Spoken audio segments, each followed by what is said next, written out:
Hello বন্ধুরা, আসসালামু আলাইকুম। Welcome to my YouTube channel ব্যাপারী খামার। তো আসলে সকালে ভালো আছেন? সো আমি একদমই ভালো নেই আজকে। কারণ হচ্ছে গতকালকে আমরা আমাদের ধানের জমির যত ধানগুলো আছে সব কেটে সম্পূর্ণ কমপ্লিট করে ফেলছি গতকালকে দুপুর 1টা থেকে 1:30টার মধ্যে।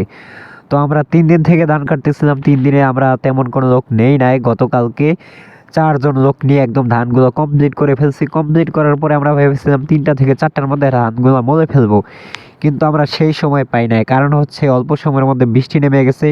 কালকে যেমন তেমন বৃষ্টি হয়েছে, বাতাস হয়েছে, ভালো কথা, কিন্তু আজকে যে পরিমাণ পানি উঠছে এই যে বৃষ্টির কারণে নদীর পানি বেড়ে গিয়ে দেখেন আমরা ধান যেখানে রেখেছি সেইখানটা পুরো ভিজে গেছে, মানে পানিতে তলায় গেছে। এখন দেখা যাচ্ছে আজকে রাত্রের মধ্যে হয়তো আরো পানি বাড়তে পারে, যার কারণে এই ধানগুলো যদি আজকে কমপ্লিট করে ফেলি, মলে ফেলি, তাহলে হয়তো একটু রক্ষা পাবো, নয়তো এই ধানগুলো একদমই রক্ষা করতে পারবো না।